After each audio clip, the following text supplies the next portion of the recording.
Olá, estamos aqui para mais uma aula do Escola em Casa. Eu sou a professora Rosélia Cavalcante, de Língua Portuguesa. E hoje nós vamos para a nossa 8ª aula, que tem como tema os sinais gráficos. Na aula passada foram os acentos gráficos e hoje os sinais. Vamos ver? Primeiro eu deixei um desafio para vocês. Coloquei aí 7 palavras para que vocês formassem frases. Aí tem como, come, come. Será que do jeito que essas palavras estão aí soltas, será que são frases? Um amontoado de palavras assim. Será que tem algum sentido? Vocês entenderam o que quer dizer isso? Vamos tentar organizar essas palavras fazendo frases. Como seria? Como comes? Alguém pergunta a alguém como ele come. Aí eu estou fazendo uma pergunta, eu vou usar um sinal de interrogação. A pessoa responde: como? Como eu como? Como é que eu como?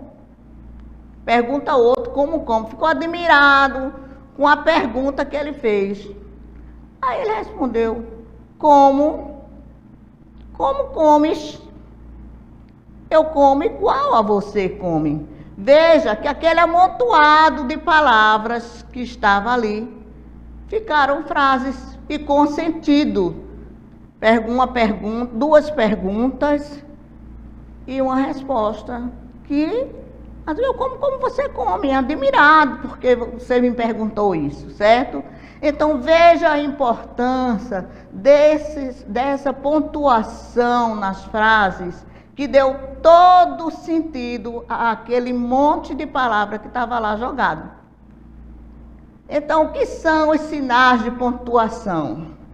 São os símbolos gráficos que têm como objetivo colaborar para a coesão e coerência de um texto, para que vocês entendam o texto, compreendam o texto, o que se está falando ali naquele texto, estabelecendo um sentido ao que está sendo escrito.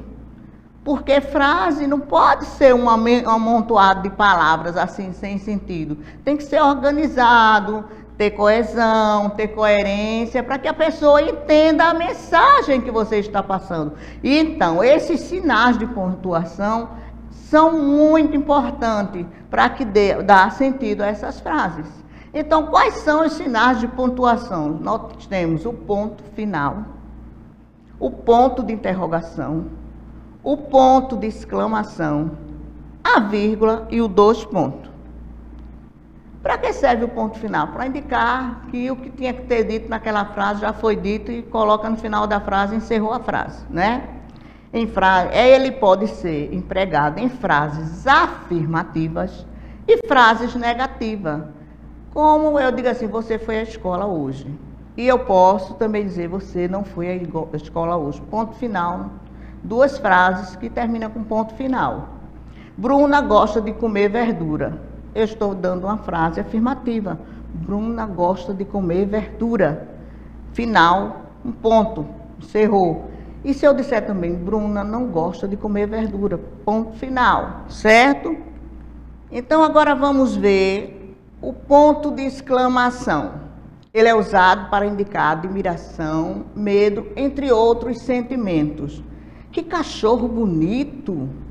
Que susto! Meu Deus! Não acredito. Geralmente, nós usamos no final dessas frases a exclamação. E o ponto de interrogação, para que serve? Ele é indicado para expressar na frase uma pergunta. Qual é o seu nome? Por que você não foi ontem à escola? Aí nós usamos o ponto de interrogação. E a vírgula? Ela é utilizada para separar elementos de uma mesma frase.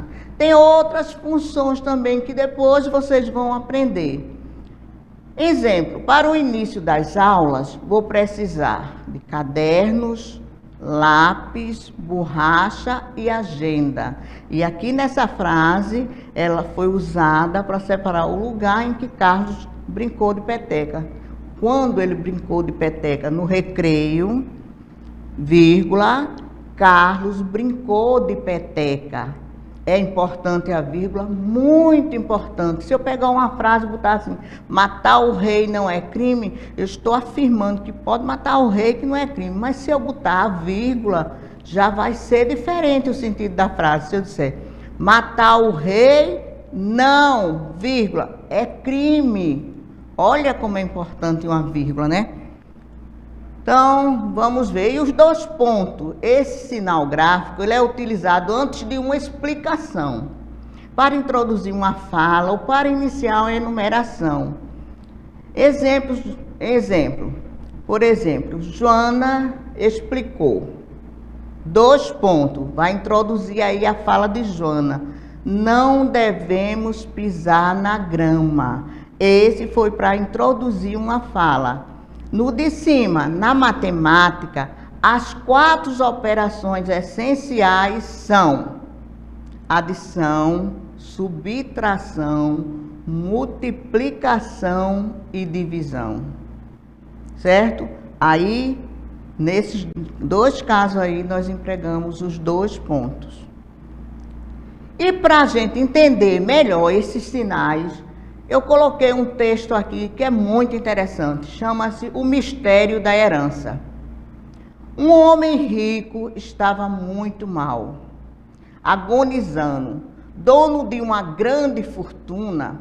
Ele não teve tempo de fazer o seu testamento. Lembrou nos momentos finais que precisava fazer isso. Pediu então papel e caneta. Só que, com a ansiedade em que ele estava para deixar tudo resolvido, acabou complicando mais a situação, pois deixou um testamento sem pontuação nenhuma. Então ele escreveu assim, olha, deixo meus bens a minha irmã, não, a meu sobrinho jamais será paga a conta do padeiro, nada dou aos pobres. E ninguém entendia para quem ficou essa herança. Não tinha pontuação, não tinha nada. Quem seria o dono da herança? Vamos ver o que é que vai acontecer. Morreu antes de fazer essa pontuação. E a quem deixava ele a fortuna?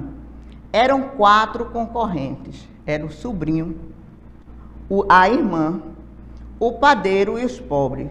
Os herdeiros, cada um pontuaram como eles acharam que deveria ser melhor para eles, né?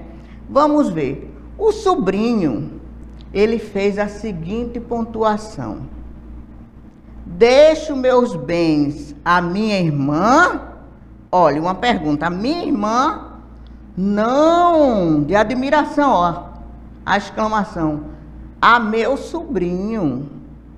Jamais será paga a conta do padeiro, nada dou aos pobres. Ponto final. Aí o que aconteceu? A irmã chegou em seguida e pontuou da seguinte forma: deixo meus bens à minha irmã, ponto. Não a meu sobrinho, ponto. Jamais será paga a conta do padeiro, nada dou aos pobres. Olha, a irmã já pontuou aí para que a herança ficasse para ela. O sobrinho pontuou para que a herança ficasse para ele. Veja a importância da pontuação. Aí, o padeiro, puxando a brasa para a sardinha dele, foi lá e disse: eu também vou pontuar. Deixo meus bens para minha irmã? Ele perguntando. Aí o padeiro, uma interrogação: não, a meu sobrinho jamais será paga a conta do padeiro, ponto. Nada dou aos pobres. Aí ficaram os pobres, né? Aí então chegaram os pobres da cidade, que eram bem espertos, fizer a seguinte interpretação: deixo meus bens à minha irmã? Interrogação. Não! Exclamação. A meu sobrinho? Jamais será paga a conta do padeiro. Aí jamais, a meu sobrinho jamais será paga a conta do padeiro? Nada. Dou aos pobres. Então vocês vejam que cada um fez uma pontuação diferente, trazendo a herança para si, dependendo da pontuação que cada um levou. Então, como é importante a pontuação num texto, para uma compreensão desse texto, não é isso? Então, ordene as palavras a seguir, forme frases com ela e não se esqueça de colocar a pontuação adequada. Sorvete comprou quem? Não tem sentido nenhum se eu não colocar, organizar as palavras e colocar a pontuação. Estranho que sonho, dormir o adora gato. Como seria? Quem comprou o sorvete? Vamos usar uma interrogação, porque nós temos aí uma pergunta. Estranho que sonho, organizando as palavras, que sonho estranho, de admiração. Dormir, eu adoro o gato. O gato adora dormir. Ponto final. O anúncio, agora nós vamos falar do anúncio publicitário, que é mais um gênero que eu vou colocar para vocês. Lembram que na aula passada eu trabalhei com vocês a biografia de Castro Alves, lembra? E o poema de Castro Alves, que são mais dois gêneros, que têm estruturas diferentes de ser escrita. E o anúncio publicitário, ele está muito presente no nosso dia a dia, não é isso? Então, o que seria o anúncio publicitário? Qual a intenção dele? É um gênero textual de uma linguagem mista, que pode ser objetiva, pode ser subjetiva, que tem a finalidade de atrair o consumidor a escolher determinado produto ou marca, em detrimento de outros produtos disponíveis. Ele vai tentar convencer você que o que ele vende é melhor do que o dos outros. Então, leia um anúncio. Esse é um anúncio mais simples, que foi feito pelo governo do estado do Espírito Santo. Está em suas mãos evitar que o coronavírus se espalhe. Ponto final. Veja que nesse texto aqui foi usado, as palavras foram usadas e as imagens também. Lembra que nós trabalhamos texto verbal e não verbal? Geralmente, o texto anúncio, o gênero anúncio, propaganda, eles trabalham muito com o visual, com texto não verbal, e trabalha também com as palavras. Então, essa é uma das estruturas desse texto do anúncio e da propaganda. É convencer você a adquirir alguma coisa, entendeu? Que para você vai se convencer que é melhor do que outras que você já consome. E aqui ele está fazendo o que esse texto? Olha, ele é o de caráter, a publicidade é de caráter comercial. A linguagem é verbal e não verbal. Linguagem verbal é quando tem palavras, e não verbal não tem palavras, tem imagem, mas ele pode ter as duas juntas. A linguagem é simples, para que chegue ao consumidor, ao receptor, de forma clara e objetiva. Os textos são relativamente curtos. Ninguém vai usar uma propaganda com textos longos, fica cansativo. E textos persuasivos, e atrativos, que têm a intenção de convencer você, mudar você de opinião. Às vezes ele tem humor, ironia e criatividade. Tem propaganda que ela atrai, é engraçada, você gosta, que propaganda bacana, gostei dessa propaganda. Aí esse texto que nós vimos, ele fala sobre, ele quer vender um produto, ele quer ensinar uma receita, ou ele quer narrar uma história, trazer uma orientação. Esse texto que nós vimos do coronavírus. Produto nós não temos ali, nem temos receita ensinando nada.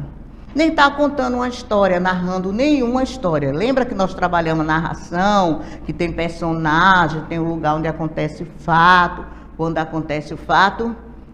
Mas ele traz o que para a gente? Uma orientação, mostrando a importância da gente se cuidar para evitar pegar o coronavírus, não é isso? Então, o tema geral do anúncio é o quê? É o SUS? É mãos amigas? Ele é coronavírus? Ou é uma placa de orientação? Vamos ver. O tema dele é o coronavírus, que era um tema que estava em evidência. Então, muitas prefeituras fizeram propaganda para que as pessoas se cuidassem. Então, esse tema do anúncio foi o coronavírus. Então, eu queria deixar um desafio para vocês na próxima aula. Seria o desafio de qual a intenção da propaganda. Vocês conhecem alguma propaganda que mexeu com vocês, que fez com que vocês mudassem de ideia e começassem a comprar determinado produto? Olha, essas propagandas estão naqueles panfletos de supermercado, quando você abre, que tem as imagens de carne, de produtos de limpeza e o preço que é atraente para atrair você. Aí você olha ali, olha, esse preço aqui está melhor do que o outro supermercado, então eu vou economizar, vou comprar este produto. Então vocês vão percebendo, comecem a prestar atenção nas propagandas, vão percebendo que elas sempre têm a intenção de convencer você a determinada coisa.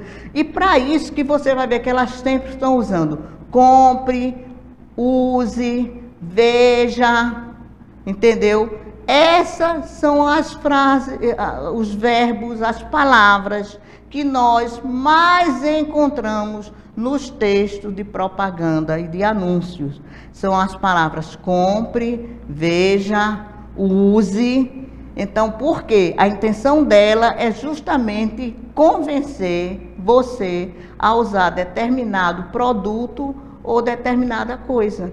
Então, este é o desafio para a próxima aula, para que você reveja uma propaganda que você gostou, que realmente fez com que você mudasse de opinião. Você usava algum produto e depois daquela propaganda você passou a mudar e comprar o produto da propaganda. Então, gente, até a próxima aula.